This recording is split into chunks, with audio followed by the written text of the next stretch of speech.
আমার স্কুলে পাঠিয়ে দেন। আমার স্কুলে যারা পড়ছে না গড় পাঠিয়ে দিতে ধরতে না, চাকরি অনিবার্য। তাই বলি পাঠিয়ে দাও যত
ভাদুর বাবা বলছি, আর বলছে ভাদুর যাবা ভাবটার ভিতর দিয়ে চলে যাও।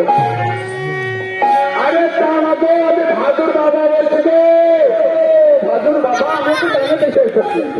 ঠিক আছে, ভর্তি করে আমি চলে যাবে না, কিছু জানার আছে না, কিছু জানার নাই, আমি শুধু ভর্তি করে দিয়ে চলে যাবো। ভাদুর বাবার নাম